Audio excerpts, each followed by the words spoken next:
Денеска православната црква ги празнува светиот Мелетий архиепископ Антиохиски, светиот Алексеј митрополит Московски и преподобната Марија.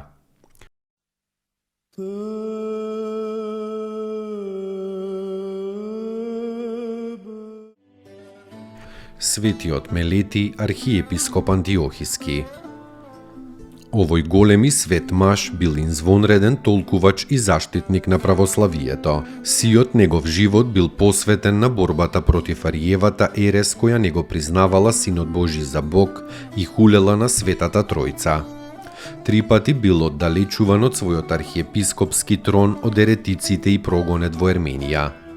Борбата меѓу православните и еретиците се водела толку жестоко што еднаш кога светиот Мелетий во црквата му говорел на народот за Божествената Тројца во едно, неговиот сопствен ѓакон, еретик, притрчал и со раката му ја затворил устата.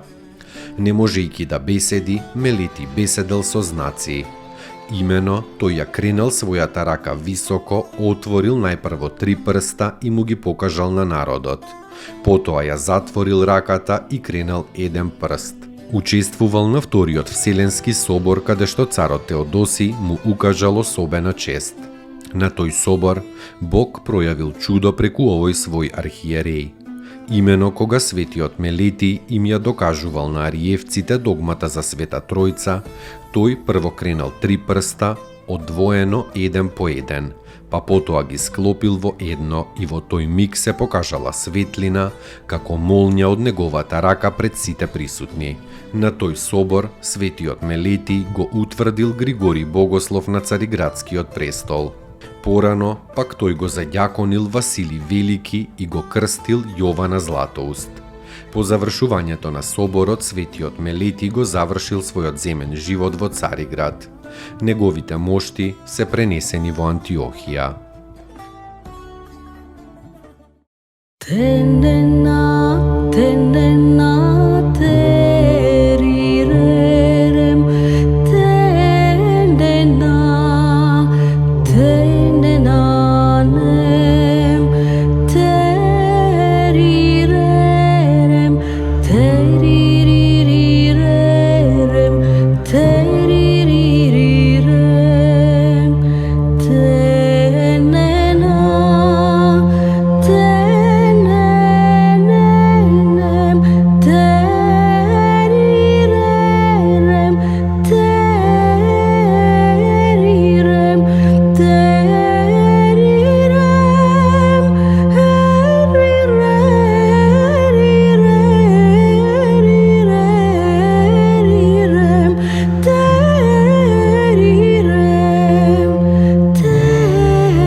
Светиот Алексеј, митрополит Московски.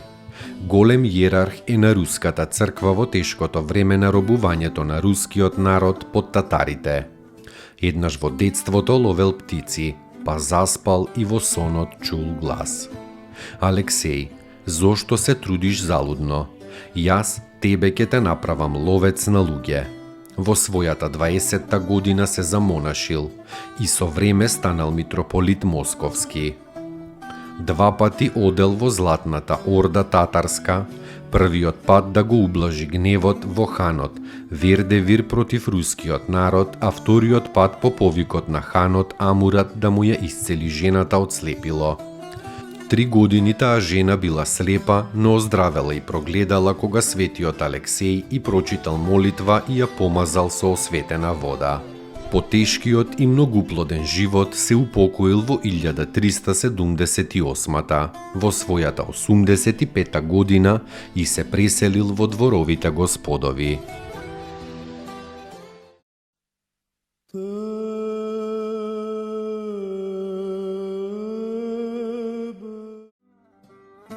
Преподобната Марија, девојка со машка одважност. По смртта на незината мајка, татко ѝ посакал да ја замонаши. Но Марија не сакала да се раздвојува од својот татко, та по договор обајцата се упатиле во еден машки манастир, и тоа Марија со истрижена коса и во машка облека како момче. Таткото умрел, а Марија се замонашила како машко и го добила името Марин. Во близина на манастирот имало гостилница. Ќерката на гостилничарот се загледала во божемниот монах Марин. По неуспешното кокетирање го оптужила Марина за незаконски однос со неа, бидејќи таа со некој друг зачнала и родила син. Марија не се бранела, па затоа била изгонета со понижување од манастирот. Со туѓо дете во рацете таа проживеала во долината крај манастирот 3 години, поднесувајќи и глад, и мраз, и секоја мака и оскудност. Во тоа време ќерката на гостилничарот полудела, а наскоро потоа и Марија умрела. Дури по смртта се дознало дека монахот Марин бил женско. Лудата ќерка на меанџијата пак, штом се допрела до моштите на светата Марија, оздравела и потоа го признала својот страшен грев. Светата Марија се упокоила и се преселила во бесмртната радост во 508 година.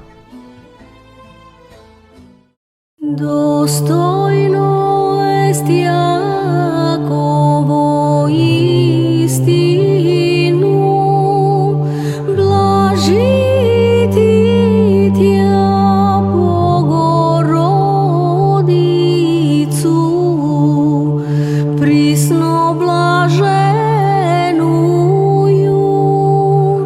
и пренепорочнују и Матер Бога нашего, честнейшую Херувим и славнейшую без сравнения